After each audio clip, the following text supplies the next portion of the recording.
reinos da terra, cantai a Deus. Salmodiai ao Senhor, aquele que em cima os céus da antiguidade.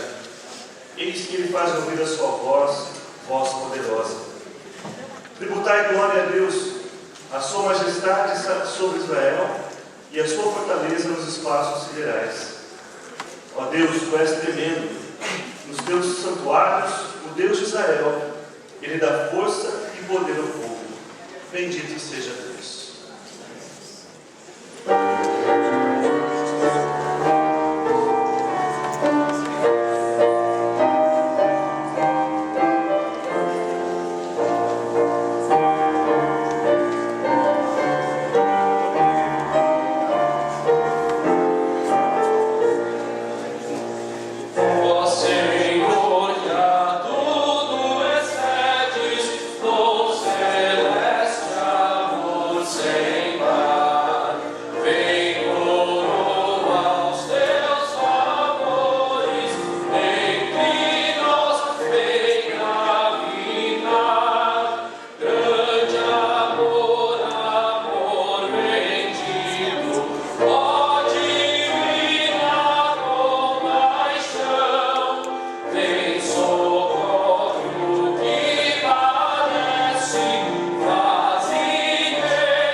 Te adoramos, ó Deus, pelo teu cuidado para conosco, te adoramos pela tua criação, te adoramos porque pela tua graça estamos aqui reunidos e reunidas para reconhecer a tua presença, a tua companhia, a esperança que vem de ti na nossa caminhada. Te louvamos por tudo que o Senhor tem feito por nós, especialmente pela tua presença. Em nome de Jesus. Amém. Os irmãos e irmãs podem sentar-se. Nós gostaríamos de saudar a todos e todas nesta manhã, em nome da direção da Faculdade de Teologia. O professor Paulo e o professor Nicanor não estão presentes por compromissos ora agendados. Estamos aqui, então, saudando em nome da direção da faculdade e com alegria percebendo quantos desafios ficam para nós, para pensarmos, refletirmos e também para revermos as nossas atitudes após uma excelente semana wesleyana. Nós saudamos aqui o bispo Luiz Virgílio, que é o presidente do Colégio Episcopal, os nossos colegas pastores, o pastor e a nossa aluna, e levem para casa o nosso abraço, a nossa saudação à sua igreja, à sua comunidade, aos estudantes e às estudantes aí do EAD, integralização, não sei se tem alguém do CTP, e a todos e todas aqui da nossa casa. Que Deus nos abençoe. Amém. Cumprimento a todos e todas com a graça e a paz do nosso Senhor Jesus Cristo. Amém? Amém. Estaremos acolhendo a nossa leitura de confissão, que está em João 17, do versículo 1 ao 11.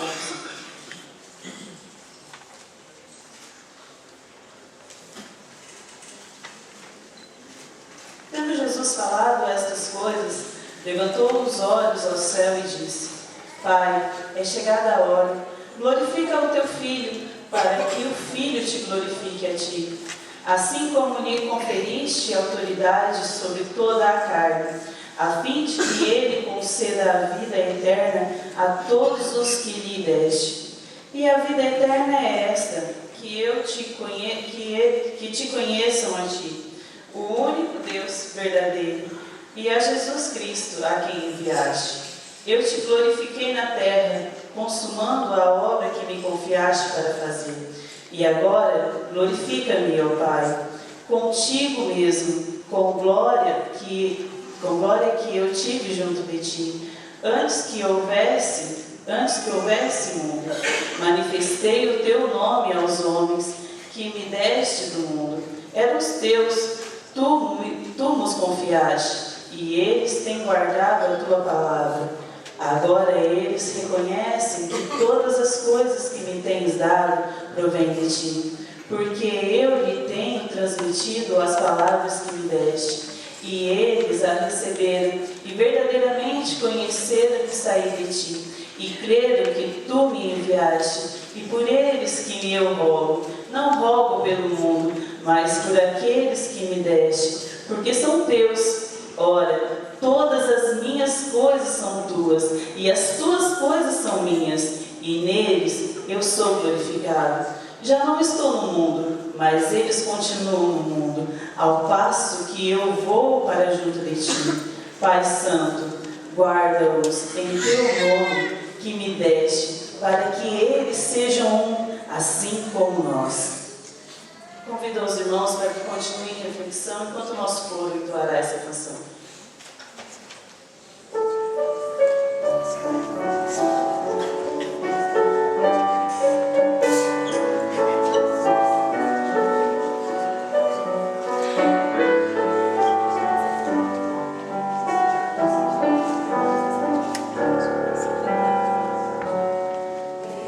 Senhor,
Santo, santo, santo é o Senhor nosso Deus.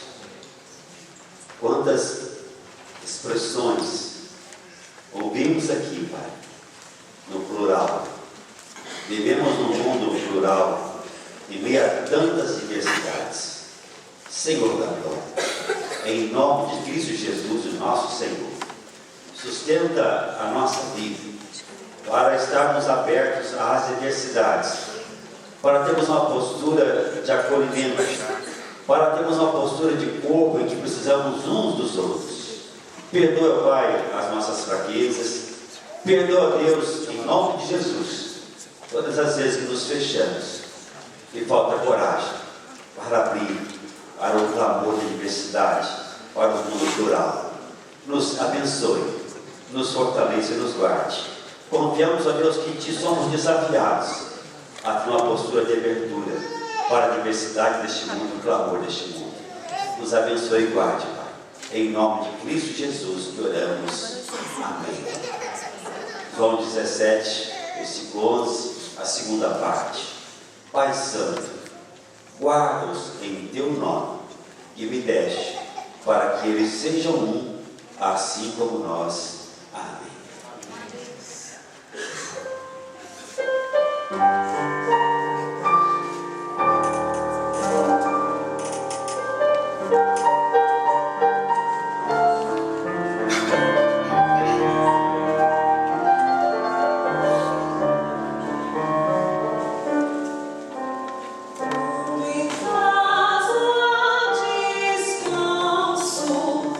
Dos trabalhos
avivamento na Igreja Metodista já começou.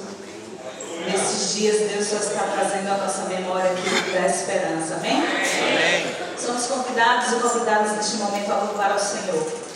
E nós vamos fazer isso em forma de cântico e também com as nossas ofertas. Você que deseja e que veio preparado para isso, guarde aí a sua ofertinha. No segundo cântico, você é convidado e convidada a trazer e depositar aqui no altar. Nesse primeiro cântico nós vamos todos e todas nos colocar de pé e nós vamos dar as mãos. E juntos nós vamos fazer essa oração cantada que o próprio Jesus nos ensinou. Amém?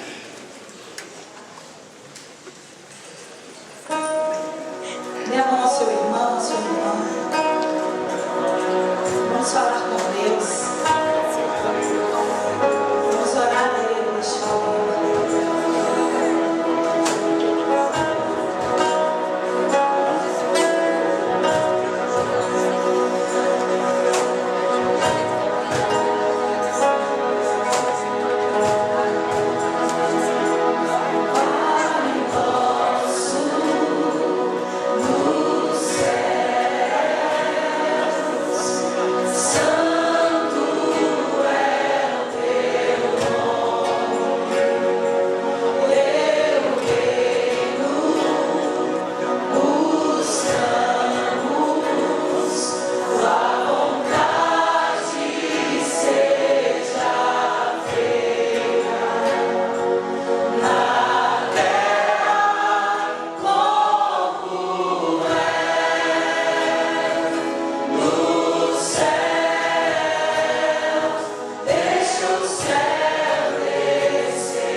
que Ele faz ouvir a sua voz poderosa. Aleluia.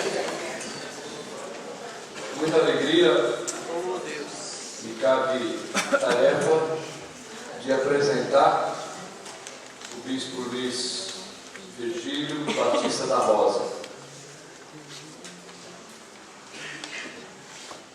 Alegria porque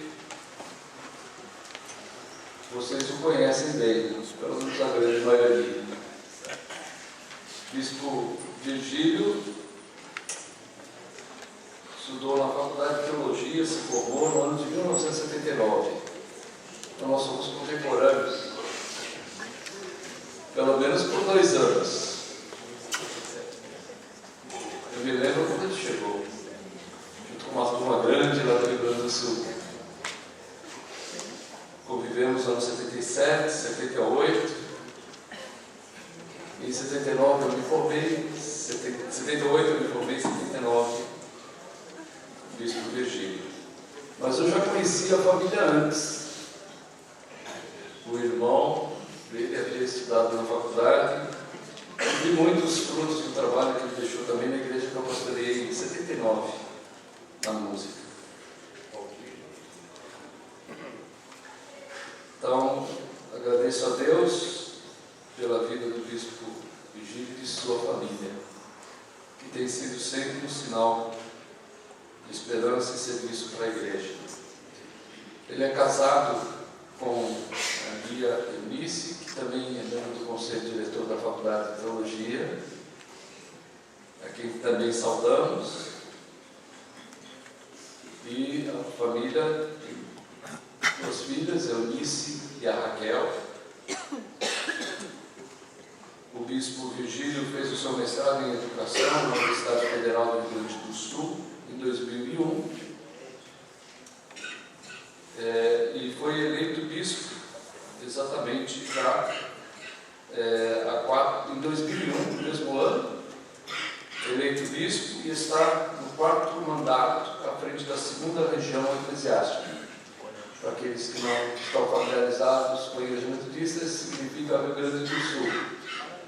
É a 2ª região, porque historicamente foi a 2ª conferência a ser organizada. E também, atualmente, é o presidente da Igreja Metodista, presidente do Colégio dos Bispos e da Igreja Metodista, é o bispo-presidente. Então, nós damos graças a Deus pela vida dele, pelo ministério que ele tem desempenhado na vida da Igreja.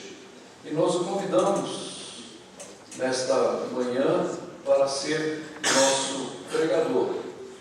Nós agradecemos a ele por ter aceito esse convite, ter aberto o espaço na sua agenda sempre lotada. Nós agradecemos a ele porque é sempre uma oportunidade de também ouvirmos a voz dos bispos, a voz especialmente do bispo que tem neste momento a direção da Igreja Metodista.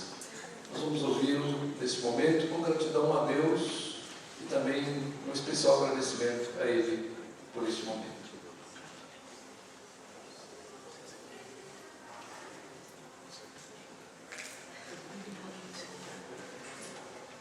Eu fui convidado para ler a palavra que eu disse pregar. Convido todos que puderem se colocar de pé. Evangelho de João, capítulo 6, versículos 60 a 69.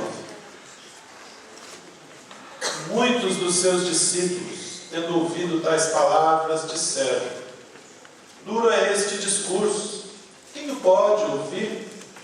Mas Jesus, sabendo por si mesmo que eles murmuravam a respeito de suas palavras, interpelou-os: isto vos escandaliza? Que será, pois, se virdes o Filho do Homem subir para o lugar onde primeiro estava? O Espírito é o que vivifica, a carne para nada aproveita. As palavras que eu vos tenho dito são Espírito e são vida. Contudo, há descrentes entre vós.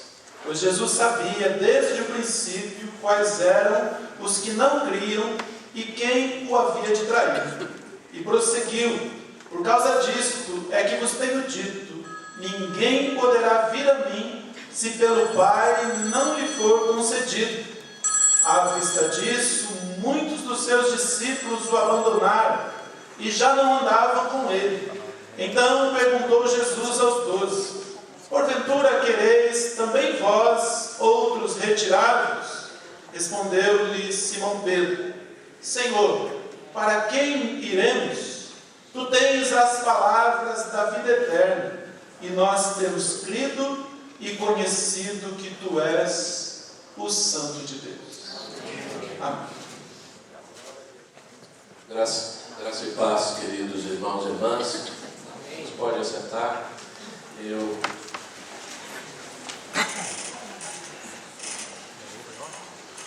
sempre procuro controlar as minhas emoções, né? Pastor e pastora vive né? Transita num espaço onde as emoções afloram.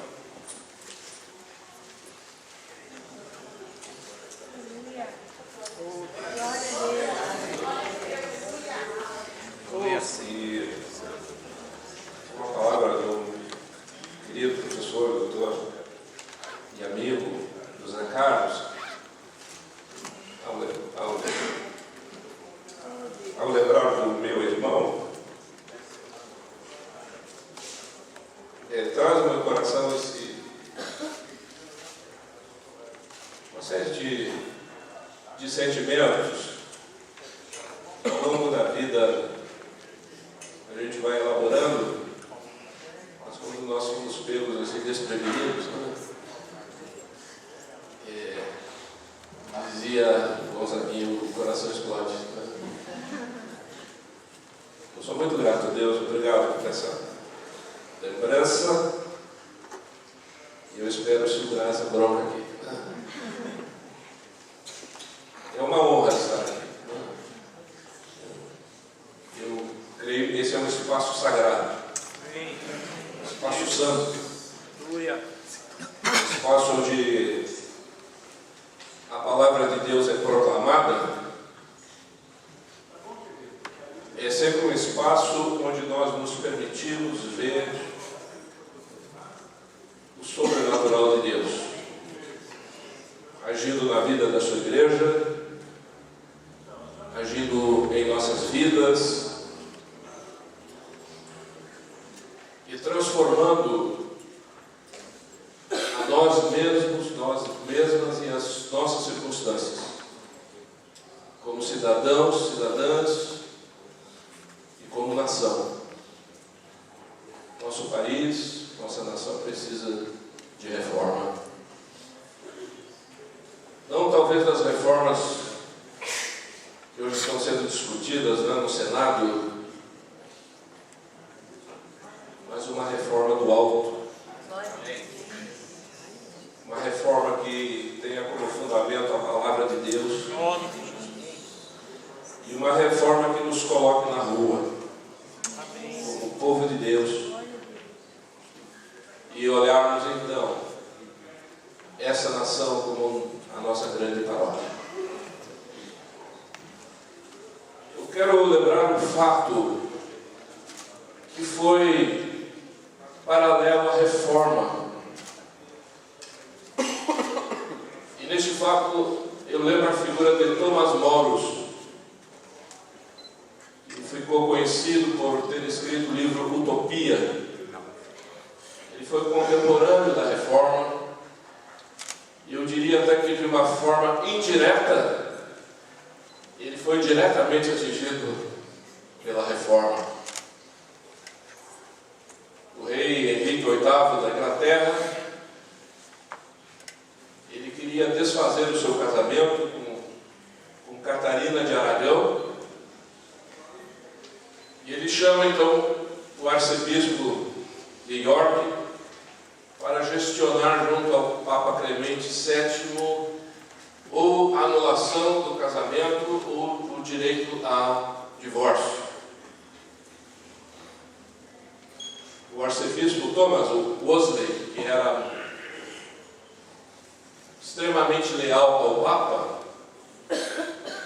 e percebendo que ele estava diante de criar um impasse diplomático, porque os efeitos da reforma, que tinham também o conteúdo da contestação da autoridade soberana de Roma. Então, para evitar que isso pudesse se agravar, ele se demite e então Henrique VIII chama Thomas Moros para assumir essa função de chanceler do reino.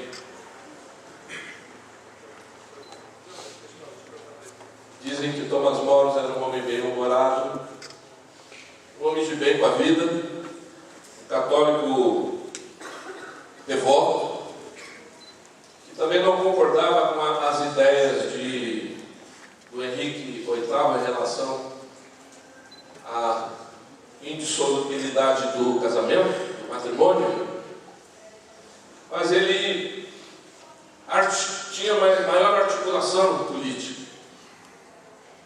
de tal maneira que as coisas foram sendo enroladas por 2 anos, até que finalmente o rei baixa o decreto, chamado Decreto de Sucessão, pelo qual ele deveria assinar um voto de reconhecimento de que a linhagem do rei, gerada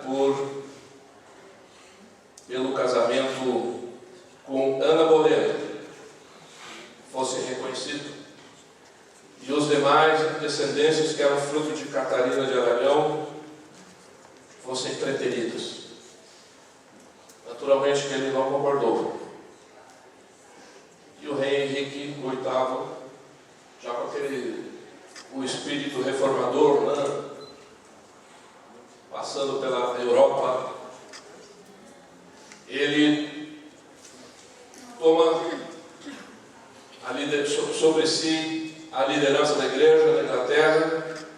Ele se declara chefe supremo da igreja e ele faz com que o clero o reconheça como tal. Tomás Moros não aceitou, foi preso com outros integrantes do clero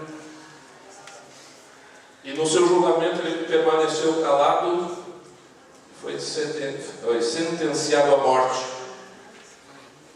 E a morte, nesse período, ela consistia em, primeiro, uma tentativa de enforcamento.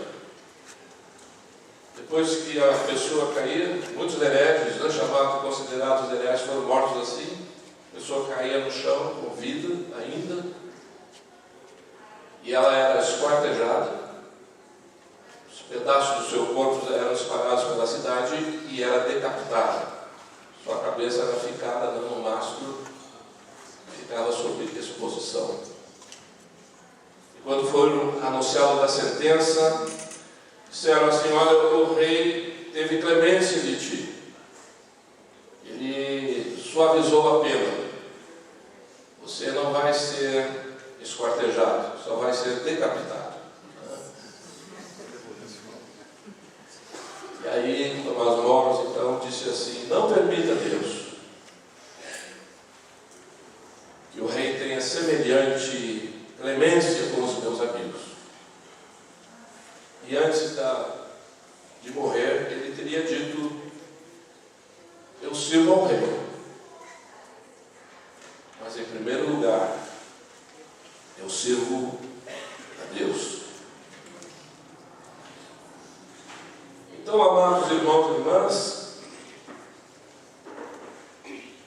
eu penso que provavelmente vocês já viram ao longo dessa semana, mas eu penso que o contexto de movimentos que têm caráter de transformação, de renovação, que nasce a partir de ideias, que nasce a partir de um olhar, de uma leitura que se faz sobre a Bíblia, porque tanto a reforma do Martinho Lutero, quanto o metodismo, eles são constituídos a partir de um olhar que se tem em relação à palavra, e esse olhar vai constituindo convicções e gera movimentos, gera atitudes,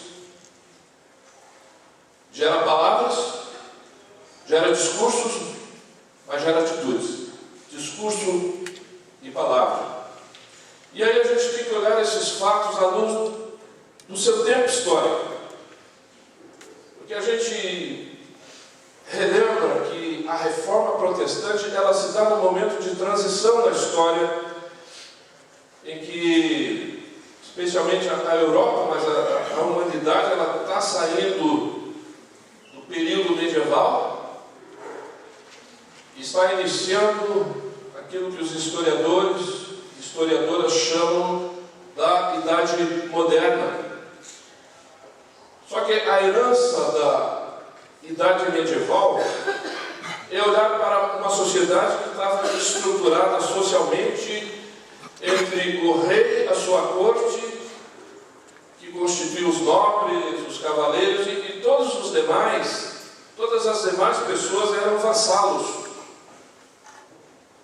E muitos reinos eram constituídos de pequenos feudos, ou cidades-estados, no qual havia senhores feudais. E todo o poder político, e todo o poder econômico, e todo o poder jurídico, e todas as propriedades e terras, tudo estava nas mãos e sob a tutela dessa autoridade e da autoridade da igreja. É bem verdade que houveram várias revoltas, chamadas revoltas dos camponeses, neste mesmo período, manifestando a insatisfação e buscando reforma desta situação. E neste momento da reforma luterana, aquele mundo feudal que estava baseado numa economia de trocas, ele começa a ser substituído por um mundo de economia monetária. Alguns autores situam aqui o início, os primórdios do capitalismo e da organização das sociedades ou de classe, ou organização de classes. Quando nós vamos para o metodismo, que é no século XVIII, reforma no século XVI, também o contexto do metodismo é um contexto de transição. Para vários historiadores, há aqui também uma transição da Idade Moderna para aquilo que vai se chamar Idade Contemporânea, chamada Revolução Industrial, o período da valorização das ciências. E aí, um período que começa a se caracterizar a divisão da sociedade através das classes de trabalho, as diferentes classes que começam a operar nesta revolução industrial.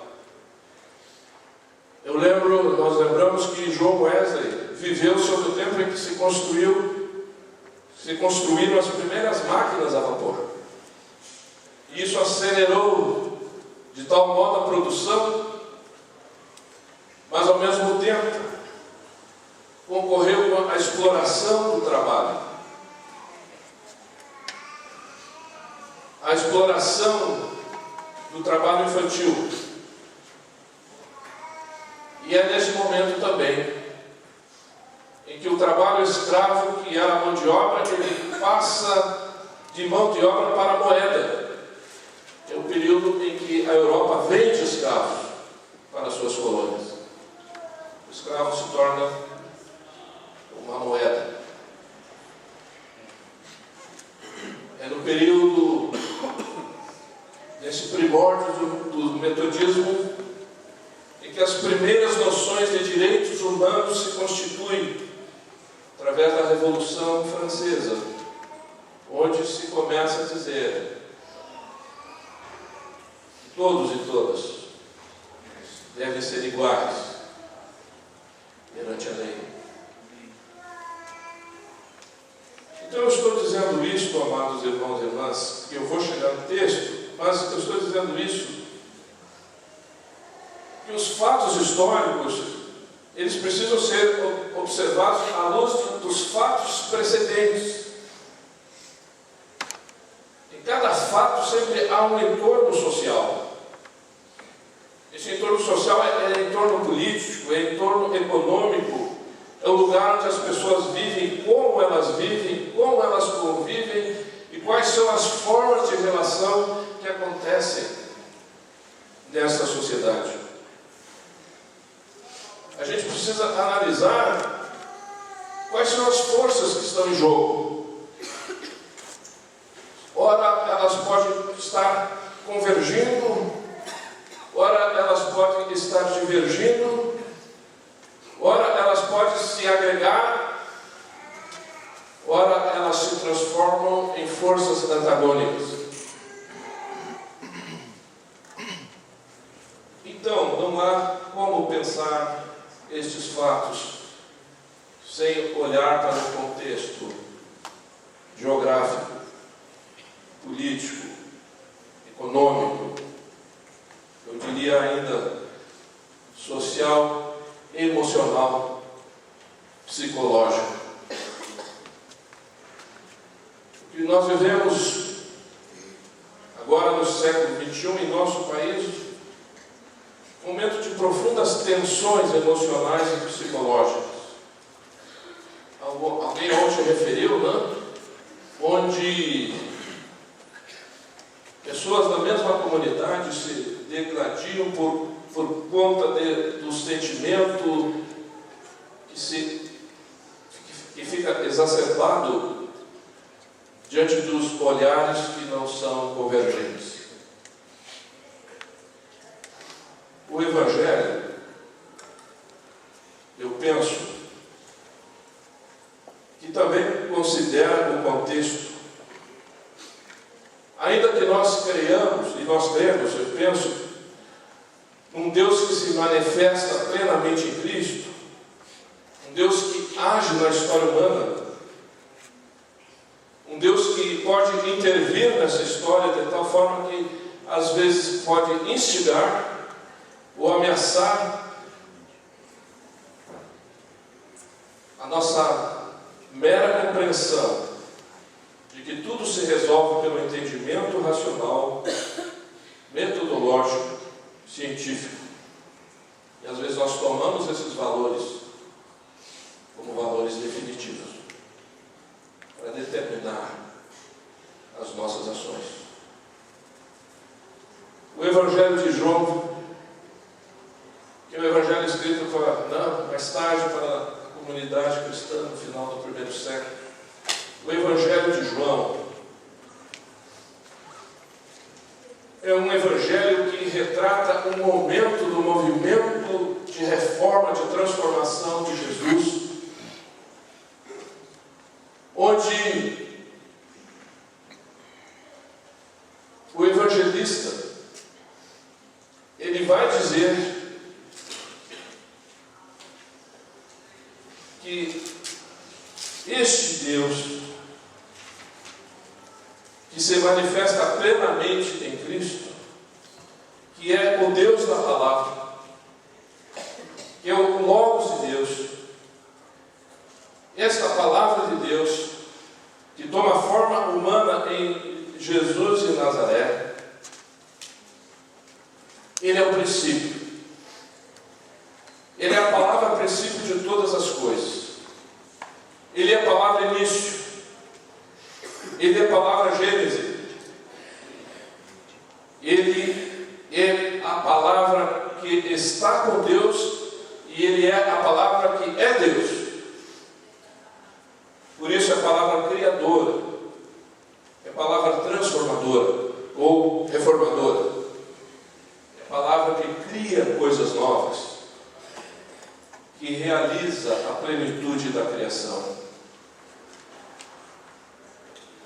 Jesus, neste contexto de João, ele faz uma afirmação antecedente ao texto que nós lemos, quando ele diz assim: eu sou o pão da vida.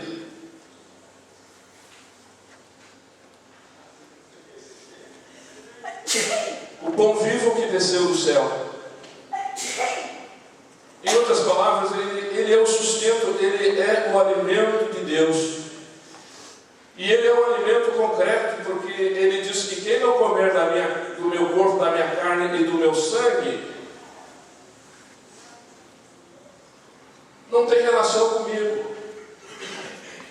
Ou seja, Jesus diz que quem se alimenta dele, quem se alimenta de mim, viverá por causa de mim. Então, palavra transformadora é aquela que gera em nós um sentimento de pertença, de crer e de viver por essa palavra que nós declaramos. E essa palavra, ela tem um efeito que é permanente na história. Ele não é circunstancial, a despeito do contexto que nós podemos viver. Essa palavra, esse logo de Deus, ele é permanente, porque ele é vida abundante.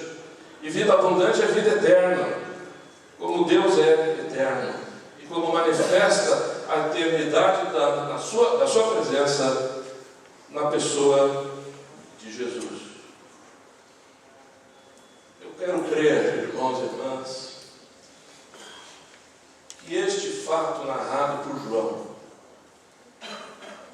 começa a dar contornos à comunidade de fé deste final do primeiro século da era cristã, de que ele está estabelecendo de fato uma nova aliança. Então aqui está presente os rudimentos da nova aliança. Esta nova aliança vai se dar na medida em que vocês participarem do corpo e do sangue de Cristo. Este é o sinal da nova aliança. E este sinal da nova aliança, ele também constitui os rudimentos da comunidade de fé. Porque não há comunidade de fé que não participe do corpo e do sangue de Cristo. Então, a eclésia, ou eclesia, será o corpo de Cristo no mundo. Eu creio nisso. Nós somos o corpo de Cristo, como cristãos e cristãs, debaixo de qualquer rótulo que podemos ter. Mas se eu como e bebo do sangue de Cristo, eu faço parte do corpo dele no mundo. Eu faço parte deste corpo. Por isso que, e aí nós lembramos que esta primeira comunidade de fé, ela se constitui ao redor da comunhão, ao redor da mesa da comunhão, ao redor da Eucaristia, que é corpo e que é sangue. Ela lembra o discipulado, que é da cruz. Ela lembra o sofrimento de quem oferece a própria vida para gerar outras vidas. No entanto, este caminho de Jesus, ele gera murmuração entre os seus ouvintes. Quer seja na sinagoga, que é o lugar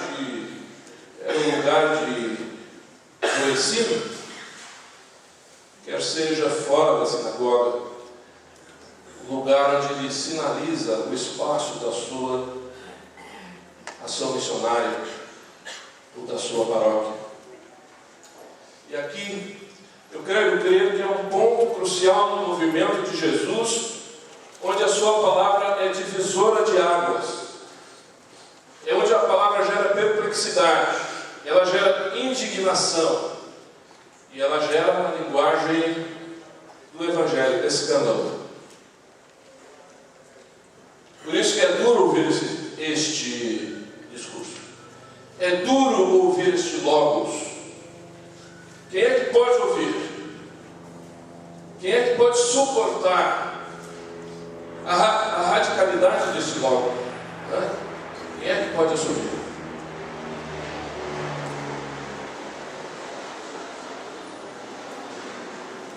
Tem um ditado popular que, com o carinho e a consideração de vocês, eu vou dizer porque ele pertence ou tem referência a um outro tipo de religiosidade que não é cristã. Mas o pessoal diz assim que quem não pode com mandinga não carrega patuá. Ou seja, quem não pode com o Evangelho de Cristo, não qualifique os seus projetos pessoais como sendo dele. Assim, o desafio à conversão ao reino, ele implica numa tomada de decisão. Movimento de reforma gera momentos de decisão, momentos de enfrentamento com o Logos, com esta palavra que se fez carne. E os discípulos e discípulas de Jesus tiveram que enfrentar. E aqui se trata de um enfrentamento de princípios, de fundamentos. Porque eu quero crer, irmãos e irmãs, que um movimento de reforma, ele não tem como prioridade fortalecer determinada eclesiologia. Um movimento de reforma, ele precisa declarar a sua cristologia, o seu compromisso com uma cristologia. É Cristo que define a qualidade de como esta comunidade se organiza pelo corpo, pelo sangue, ou pelo pão, ou pelo vinho. E aqui, a mesa da comunhão pode ser lugar de escândalo, porque nós podemos estar dividindo, não o pão da comunhão, mas o pão que explicita os nossos próprios interesses. A mesa da comunhão, que é a mesa de Cristo, todos e todas são iguais. Por isso que o Logos de Deus é pão divino, que dá vitalidade, dá percepção de quem Ele é e aonde Ele nos deseja levar. A comunidade de fé, ela vive pela palavra que se fez gente. Ela vive pela palavra que se faz pessoa de carne e osso. Então, a comunidade de fé, ela é gerada pela comunhão de pessoas concretas. E nesta encarnação de Deus, esta qualidade da encarnação de Deus, quando nós entendemos que a comunhão é com carne e com sangue, é com osso, é com pessoas, quando nós entendemos que esse é o propósito do movimento reformador de Jesus,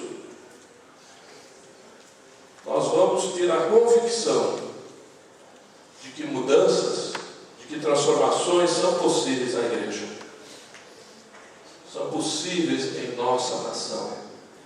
E isso nos dá ânimo e isso nos dá coragem para fazê-las. Eu lembro da expressão de Wesley,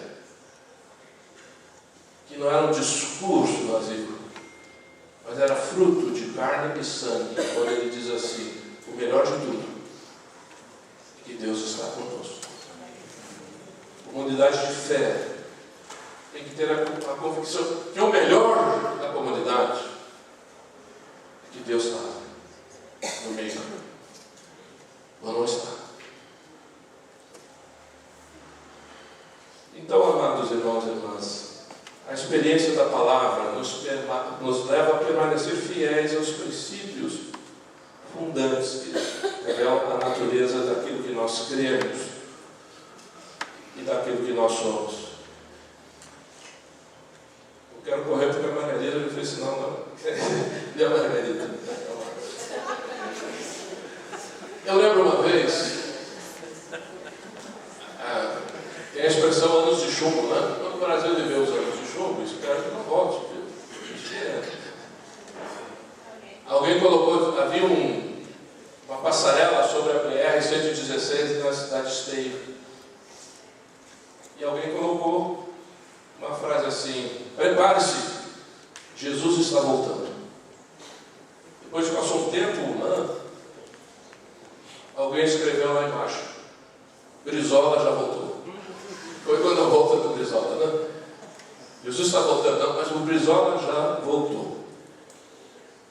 Eu estou dizendo isso, não? Todo gaúcho é meio fã do Brizola, viu? Apesar de tudo que se diz dele, né? Mas aqui, de novo, amados irmãos e irmãs, a fidelidade ao corpo e a fidelidade ao movimento nos coloca num dos maiores entraves do grupo da igreja, que é a murmuração. A murmuração, colocada nas palavras de Jesus, há uma sequência da murmuração. A murmuração, ela não é proativa. O descontentamento, se ficar no descontentamento, ele em si não é proativo. A crítica, se ficar só na crítica, ela não é proativa. Aliás, ela pode se tornar corrosiva da pessoa e das relações.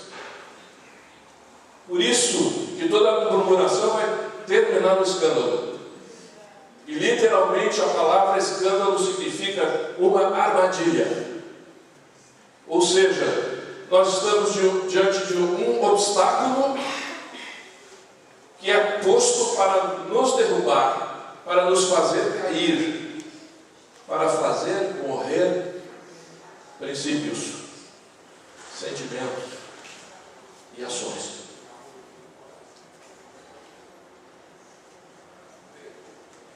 Ao longo da história, a igreja é sempre tentada a silenciar sobre o escândalo que o Evangelho traz. Nós substituímos o escândalo do Evangelho pela notoriedade das obras, pelos grandes feitos humanos. Jesus, ele move-se por princípios de fidelidade à missão do Pai, não pelas obras que ele faz. As obras são consequências naturais de princípios que são observados. Para onde nós iremos? Diz Pedro. A quem nós iremos? Eu quero concluir com a graça de Deus. Vocês podem dizer amém? Há um momento, em todo o movimento, em toda a trajetória, em toda a caminhada, a gente se depara com o ser ou não ser. Vamos ficar ou sair. Estas são ações presentes, essas são tentações presentes em movimentos que desejam promover mudanças, conversão, compromissos coletivos.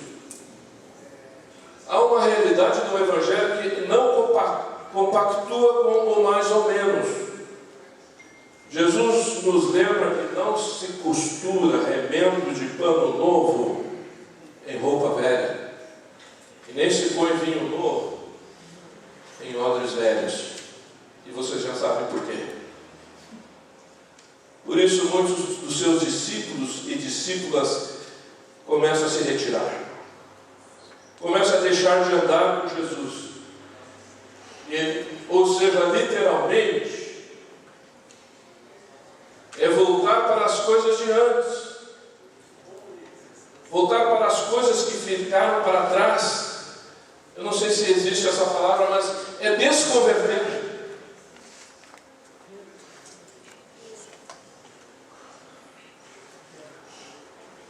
Para onde nós iremos? Eu quero concluir dizendo assim: a pergunta que nós precisamos fazer, para onde nós iremos, tem que ser acompanhada de outra pergunta: onde Cristo está hoje?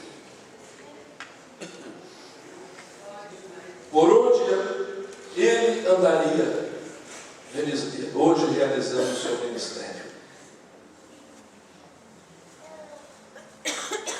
a sua missão? E aqui eu quero lembrar da história da salvação, que tem o seu ponto da culminância em Jesus. Mas na história da salvação, notadamente no ministério profético e presente no ministério de Jesus, há sempre uma expressão de uma verdade que é absoluta. Deus olha, Deus vê, e Deus atende ao clamor e ao sofrimento do seu povo. Essa é uma verdade inegociável. Eu sei, e nós cremos, que tudo que está acontecendo, de todo o sofrimento do mundo, há um olhar de Deus, há um desejo, há a vontade de Deus em participar deste clamor e deste sofrimento. E aí, há uma linha dentro dessa ampla ação de Deus na história, cujo olhar cai sobre as situações onde a vida humana se apresenta de forma mais vulnerável, onde a vida está se apresentando de forma mais frágil, onde há maior necessidade de cuidado, de proteção, onde existem espaços nos quais está presente a vulnerabilidade social, a exploração e a injustiça. Situações onde há ameaças à integridade física, moral e espiritual do ser humano. Lugares onde a inviolabilidade de cada pessoa não está sendo respeitada. E hoje há uma grande luta, em relação à violência às mulheres e às crianças, pelo direito da sua integridade e inviolabilidade do seu ser.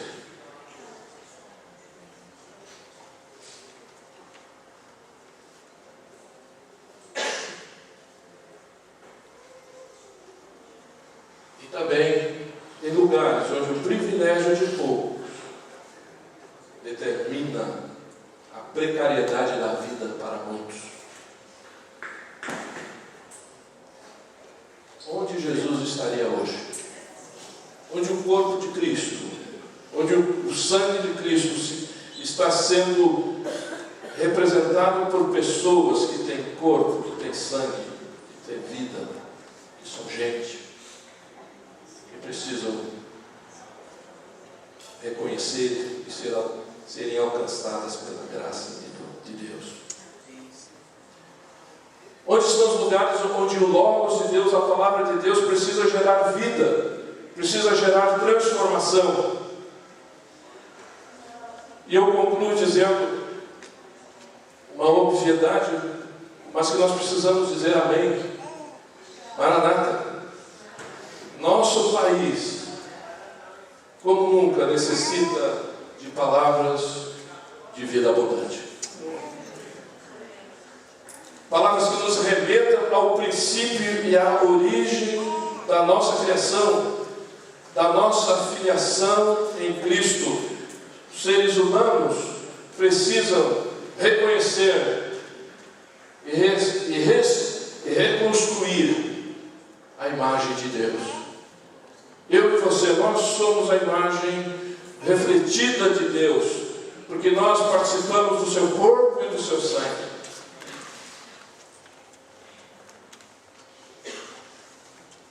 Nós precisamos, como pastores, pastoras, futuros pastores e pastoras,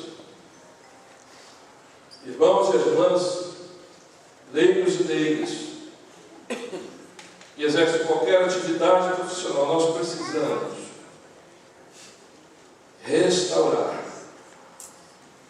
na igreja a mesa da comunhão. E para isso, quem sabe, nós precisamos destruir os altares de sacrifício que às vezes nós construímos em nosso templo, no lugar da mesa. Nós precisamos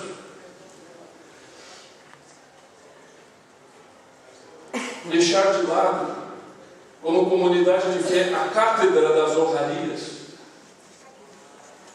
e das obras que atendem exclusivamente às vaidades e caprichos humanos. Eu lembrei de um cântico contemporâneo que diz assim: eu quero voltar ao primeiro amor. Eu quero voltar ao primeiro amor. Eu quero voltar para Deus. Voltar aos rudimentos da igreja. Voltar ao redor da mesa da comunhão, que é lugar de partilha, que é lugar da palavra que gera e promove a vida. É lugar onde a gente passa a ter esperança, que é possível, que tem jeito, que vai dar. É palavras de salvação. Eu concluo, ontem à noite tive o privilégio, a oportunidade de ver alguns de vocês. Tem um culto às quintas ali à noite. Fiquei encantado com isso. Eu lembrei do Clube Santo. A gente está onde as pessoas estão. Porque a palavra que nós temos é uma palavra que gera vida. E a despeito, de quem sabe termos uma clientela que tenha, do ponto de vista social, não tenha tamanhas necessidades, mas eles precisam da palavra de Deus.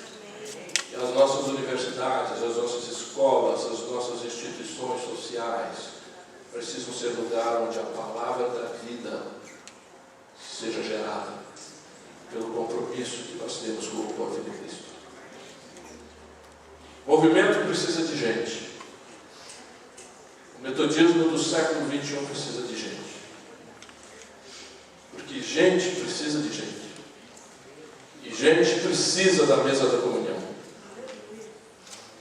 Por isso que Jesus, quase na conclusão do Evangelho de João, vai dizer: como o Pai me enviou, eu também estou enviando vocês.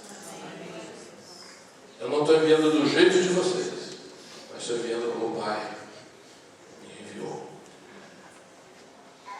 Que Deus nos abençoe, amados.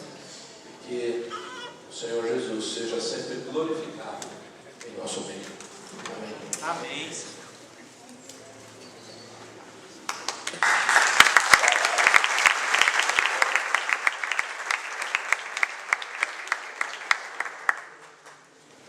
Amados irmãos e irmãs,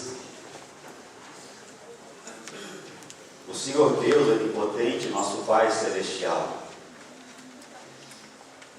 entregou Jesus Cristo, seu unigênito Filho, à morte de cruz para a nossa redenção. E o Senhor, pela oferta de si mesmo, veio de uma só vez, mesmo no sacrifício pleno, perfeito e suficiente pelos pecados de toda a humanidade, e instituiu perpétua recordação de sua seu Evangelho. Já continuemos celebrando até a sua segunda vida. Portanto, agradecidas e agradecidos, consagremos a Deus em resposta ao seu amor.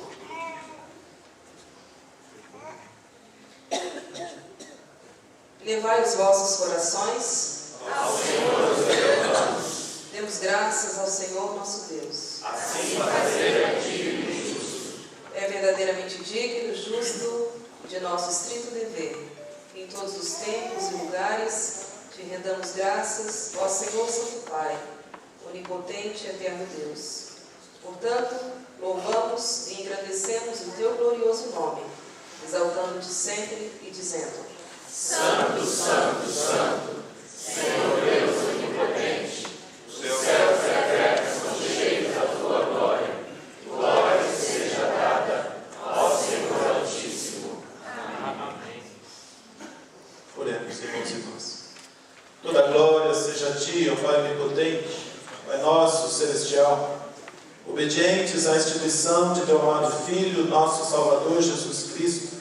Nós realizamos aqui diante de Tua Divina Majestade o memorial que Teu Filho nos mandou celebrar, tendo na lembrança Sua bendita paixão e morte, Sua poderosa ressurreição e ascensão, rendendo-te graças de todo o coração pelos inumeráveis benefícios com que elas nos agraciam. E humildemente nós te suplicamos, ó Pai, que nos ouças com Teu Filho Jesus Cristo, conceda-nos o Espírito Santo, e por Tua infinita bondade consagres os dons de pão e vinho, para que, recebendo-os segundo a instituição de Teu Filho, nós sejamos participantes do Seu abençoado corpo e sangue, para todos sempre. Amém. Oração de humilde acesso.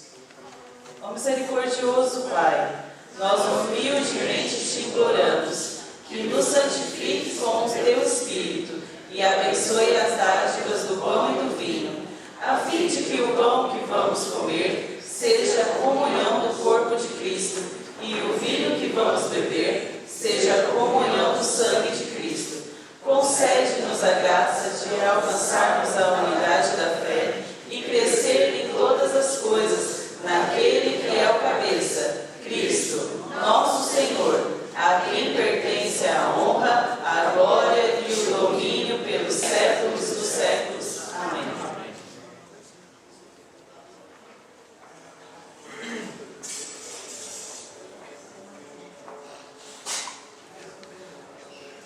Diz a palavra de Deus: porque eu recebi do Senhor que também vos entreguei. E o Senhor Jesus, na noite em que ele foi traído, tomou o pão. E, tendo dado graças, o partiu e disse: isso é meu corpo, que é dado por vós. Fazei isto em memória de mim. Por semelhante modo, depois de haver ceado, tomou também o cálice, dizendo: este cálice é a nova aliança no meu sangue. Fazei isto todas as vezes que o beberes, em memória de mim.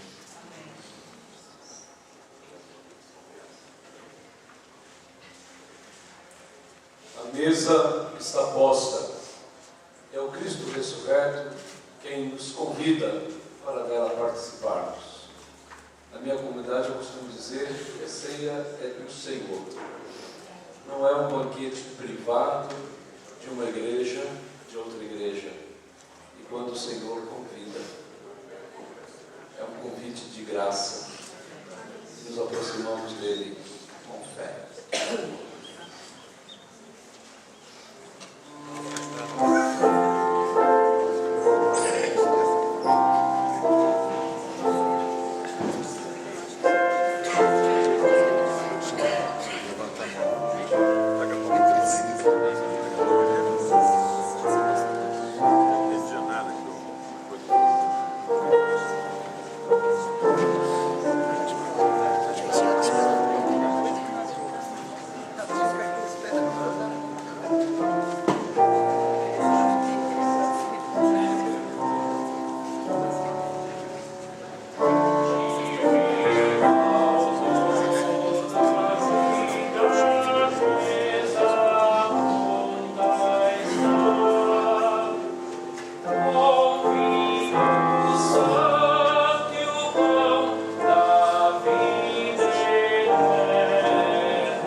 esses elementos, mais do que um símbolo, eles nos trazem um compromisso.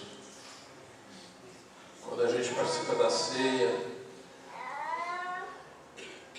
nós não ficamos entre aqueles que voltaram para trás. Nós assumimos nosso compromisso com o corpo e com o sangue de Cristo, com a sua presença, com a sua igreja no mundo. Por isso, quando tomarmos um pão, comemos o pão, tomarmos deste cálice, eu e você não sejamos agradecidos ao Senhor. E que o Senhor, pela sua infinita misericórdia, possa usar nesta nova geração novos pastores e pastoras, que vocês sejam instrumentos da transformação, do amor e da graça de Deus neste mundo, em nosso país, em nossa igreja. Reformar a igreja, reformar a nação. A Santa Ceia é esse o projeto de Deus para a mudança. Comamos o pão, bebamos o cálice. Depois você ore com quem está ao seu lado. Bem rapidinho, né? Mas ore com quem está ao seu lado. E tenhamos este momento de comunhão e depois nós vamos para a oração final e encerramento.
Graças e paz a todos e todas.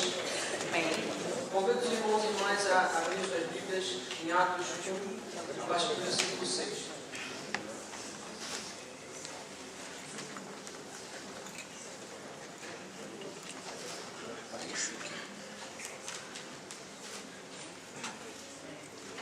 Amém. O texto diz assim: Então, os que estavam reunidos lhe perguntaram: Senhor, será este o tempo em que restaures o reino a Israel? Respondeu-lhes: Não vos compete conhecer tempos ou épocas que o Pai reservou pela sua exclusiva autoridade, mas recebereis poder ao descer sobre vós o Espírito Santo, e sereis minhas testemunhas, tanto em Jerusalém como em toda a Judéia, em Samaria e até os confins da terra. Ditas estas palavras, foi Jesus elevado às alturas, à vista deles, uma nuvem o encobriu dos seus olhos. E estando eles com os olhos fitos no céu, enquanto Jesus subia, eis que 2 varões vestidos de branco se puseram ao lado deles. E lhes disseram: Varões galileus, por que estáis olhando para as alturas? Esse Jesus que dentre vós foi assunto ao céu, virá do modo como viste subir. Amém. Santo Deus, nosso Pai, depois de uma semana de partilha, de desafios e confiança de crescimento, temos a grata alegria de ter um culto inspirador e trazer para o centro da nossa vida a essência de nossa fé, Cristo Jesus, que partilhou com os seus discípulos aquela primeira mesa e nos desafia nesse tempo a continuar a celebrar a mesma mesa, como um povo unido, como um povo que confia, como um povo que é alimentado e fortalecido para não guardar para si somente, mas para compartilhar a riqueza do teu Evangelho. Deus amado, nos abençoe e nos fortaleça em nome de Jesus. Que as tuas mãos santas de poder sejam, Pai, guiando teus filhos e filhas que vão retornar para os seus desafios. E que possamos prosseguir, Pai, essa mesma fé, essa mesma confiança e nessa mesma alegria. Em nome de Cristo Jesus que oramos. Amém. Que a paz de Deus, que é maior do que todo o nosso entendimento, guarde os vossos corações e mentes em Cristo Jesus. E que a bênção do Deus Onipotente, Pai, Filho e Espírito Santo, seja convosco, meu irmão e minha irmã. Convosco e conosco permaneça agora, para todo sempre. Amém.